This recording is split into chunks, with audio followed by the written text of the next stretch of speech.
One thing I do want to just start with is this is my first time doing the presentation in this format. We have about 45 minutes, so I am going to try to get you guys out of here on time. I really have no idea like how long this is going to take, so we'll just go for it and see what happens. So I just wanted to start with a little bit of like a review and a discussion about the PowerPoint that I prepared and you guys watched before class. So, I mean, maybe before, without even looking at some of these questions, is there anything that you guys want to talk about from the PowerPoint, from the presentation, or from the reading? Any questions? Anything that jumped out at you? It was a little confusing, all the immigration. Like the last slide? Well, like someone can be deported, someone can't be, and the undocumented, and the work visa. It's just, it was a lot. Yeah. And I don't know how much we need to like memorize it. Mm-hmm. Yeah, I would say most of the time you don't need to know the details, or you never need to know the details of the immigration stuff. You can always say like, Deanna will talk to you about that, or like whoever is the staff member at the time. I think it's useful to just have an idea of like what the Violence Against Women Act is and how it can be beneficial to immigrant women. So, like, because in particular, immigrant women face just like a whole nother level of difficulty in leaving an abusive relationship because of like their immigration status, and they may not culturally or linguistically, or they may not even just have the knowledge to know like what is true or not. And so just having like being able to tell a woman that you're talking to, there may be options for you. You may not be stuck, even though your abusive partner is telling you that you are. And then I can take it from there. I had a question Sure. on the test. Okay. And just because I don't know if it was covered in the PowerPoint, but it says if you needed an interpreter, who do you call first and second? Mm-hmm. And I said call a staff member first, and police second, but I didn't know. I was just guessing on the first part. I really didn't know. So I would say for the first thing you could do is call staff backup, and staff backup can let you know typically if I'm available or Chris is available if we're not already staff backup. And then we do, I think on the list of advocates, there should be like some way of distinguishing if there's. Sorry, that question I might have to take off because we haven't covered our hotline protocol yet, so we'll get But there to should that. be a way of, when you look at like who else is an advocate, there should be some people who are like asterisks or something that say that they're bilingual. So that would be the other option. We try not to call the police if we don't have to, just because they have like a different level of involvement that they have to take. And so we want to like make sure that that option is, or that decision is left up to the client as much as possible. So yeah, I would say like staff backup and then other bilingual advocates would be like the two that you would call. Anything else? Okay, so we kind of just did the first part. Did you disagree with any of the information? No? Cool. What were some big themes you pulled out of the reading and the presentation? Like what, if you could like summarize the main lessons, what might they be? If there were any. Yeah. Like our own biases, whether they're conscious or unconscious, can be like a block to kind of empathizing and supporting somebody who is different from us. Absolutely, absolutely. I think that's probably like my biggest takeaway that I would like you guys to take from this. we're all, and I think that, you know, we live in a bubble, right? I used to start this presentation off by asking how many people consider themselves to be racist, right? And probably nobody would raise their hand like, oh yeah, I'm super racist, right? But we're all racist in some sense. We all categorize and we stereotype, and that's a natural thing that human beings do, because if we didn't categorize and we didn't stereotype, we wouldn't be able to make sense of the world. There's just too much diversity, there's too much uniqueness, and that's why we create categories. But if we're not consciously questioning our categories and our stereotypes and the information that like we're getting from media and friends and the world, if we're not consciously kind of trying to pick apart that information and determine what is real and what maybe isn't, then that may be affecting the way that we interact with people. And so I think it's, you know, sometimes when I work with a male client, for instance, I have to catch myself and say like, okay, am I treating him the same way that I would treat a female client? And I need to double check myself on those things, because I think naturally in this work, it's easier to empathize with a woman because that's what we typically see. And so it might be a little bit harder to believe a man who comes in and says, my wife is abusing me. But our role is always to believe, and so we need to be conscious of those, those biases and do our best to not let them affect the way that we interact with the people who need our help. Thank you, Adrian. Any other big themes that came out of the presentation? Cool. Would anyone like to share an example from when they have personally experienced cultural differences, say while studying or traveling abroad? And so in the presentation, there were a couple different examples I pulled out, like time, the way different cultures like look at time, or the way, let's see, I have a copy of it right here. The way people, you know, like collectivism versus individualism, different communication styles. Has anybody does anybody have a funny story or a story they want to share about, you know, being in Spain and showing up on time to something and people don't show up for 3 hours or something? That happens a lot. You know, I mean, in Telluride, you know, there's a saying about Telluride time and how everything's like 5 to 10 to 15 minutes late in Telluride, you know, because we're all so laid back.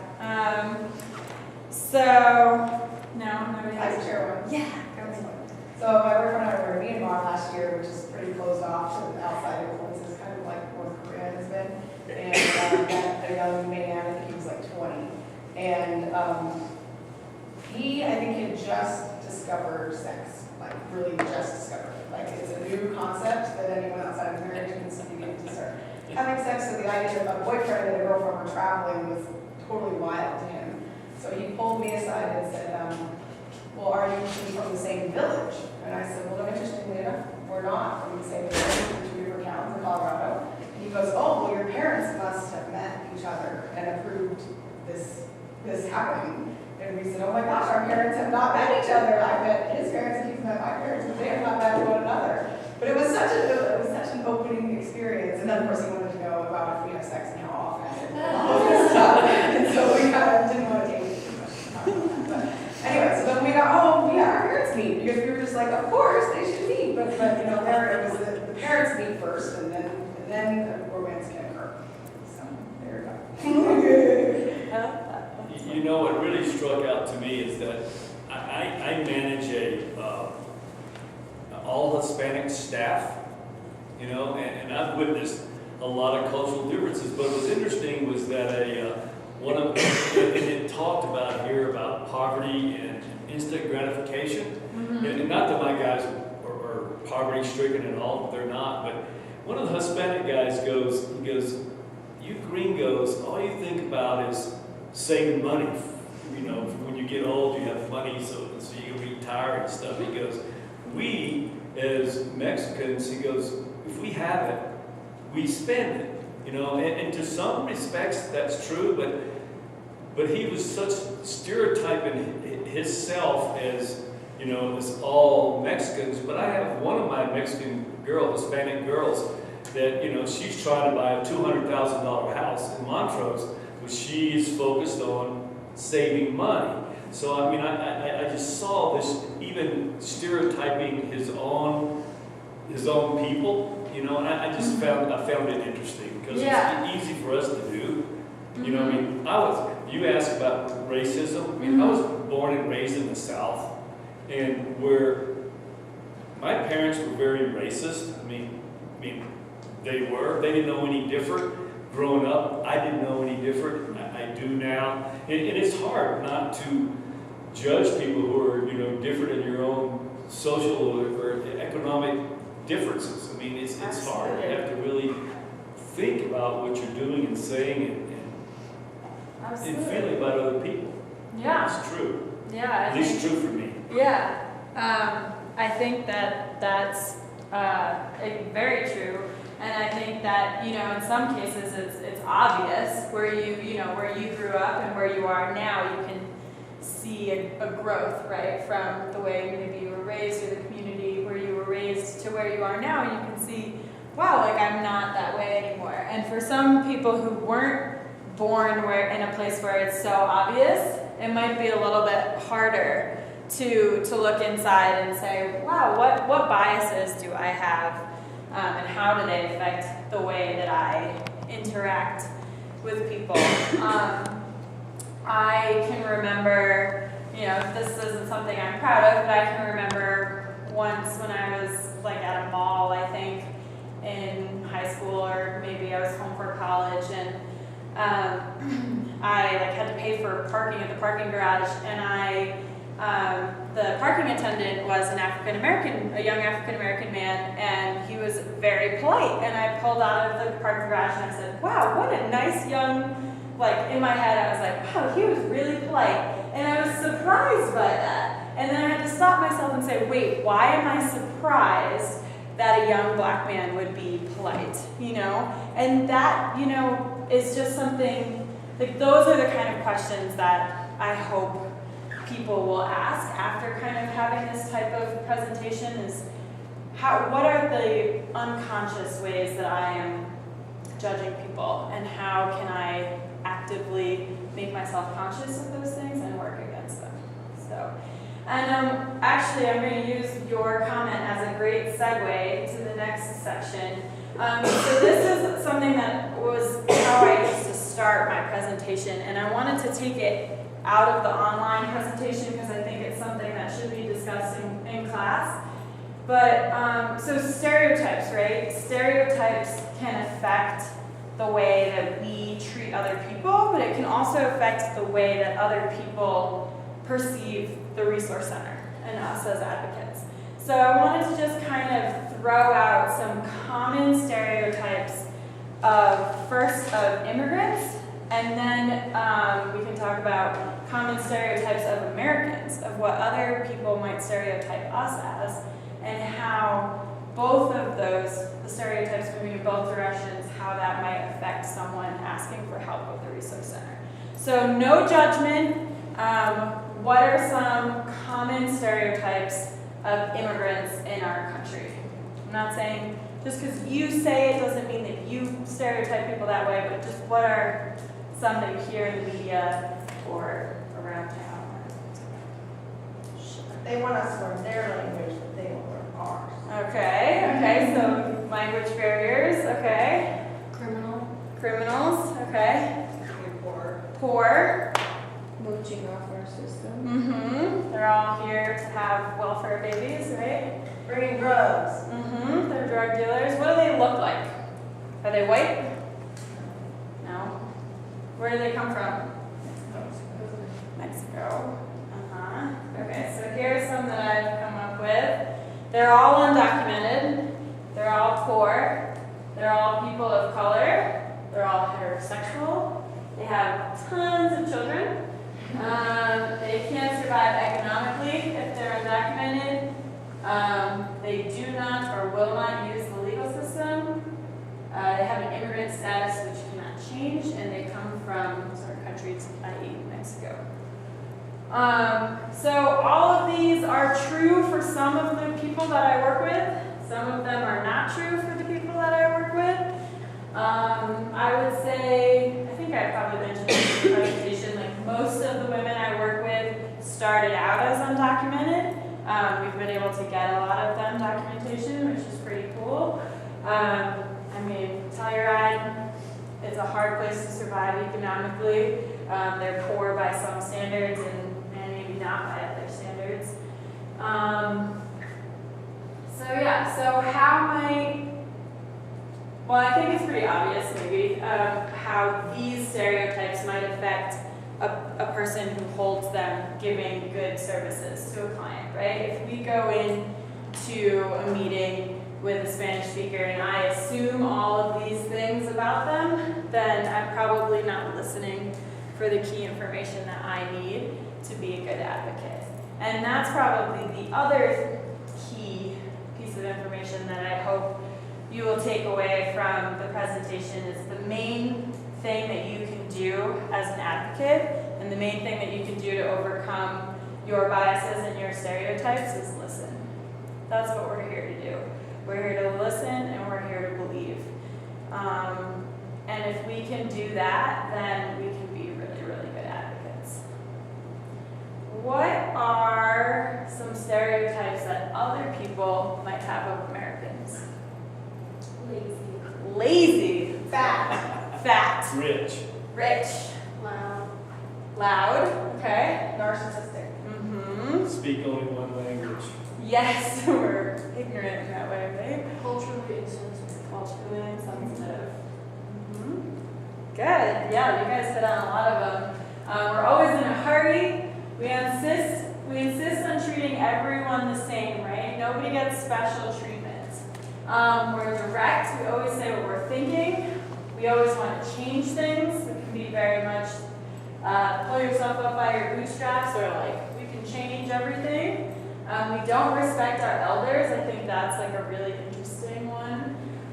Impatient, individualistic, of course all the other terrible things you guys shouted out.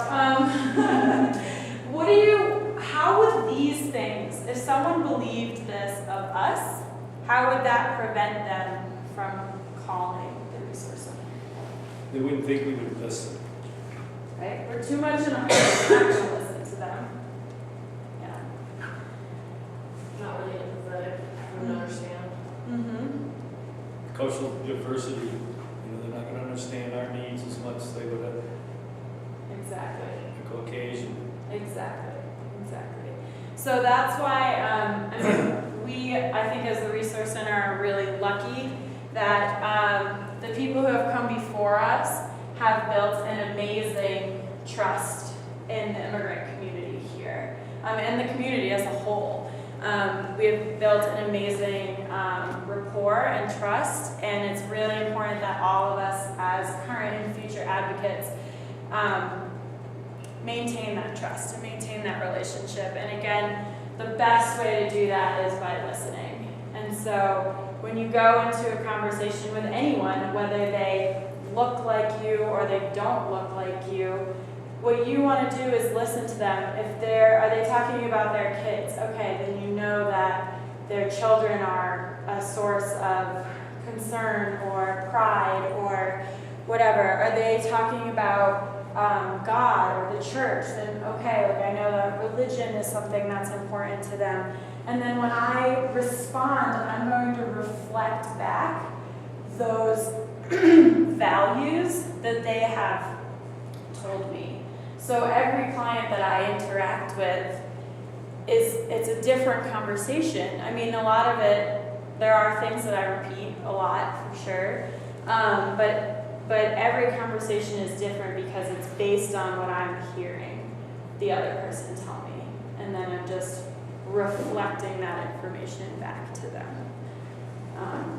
And it's amazing how just having someone validate those things and say it back to them. Someone can say, I love my kids, and 2 minutes later you say, I can really tell that you love your kids. And they're like, yeah, I do. And it's amazing how empowering that, even just exactly repeating what they just said, it can be really empowering. So, kind of on that same note, I have a video that hopefully, I'm not sure if the link will work, but hopefully it will work. And so this is a BuzzFeed video. It's supposed to be funny. I hope it will not offend anyone. But it's called If Latinos Said the Things White People Say, and it's satirical. And I try to like prepare people. It's just an example, I think, of how well-meaning things can potentially be offensive if we're not careful.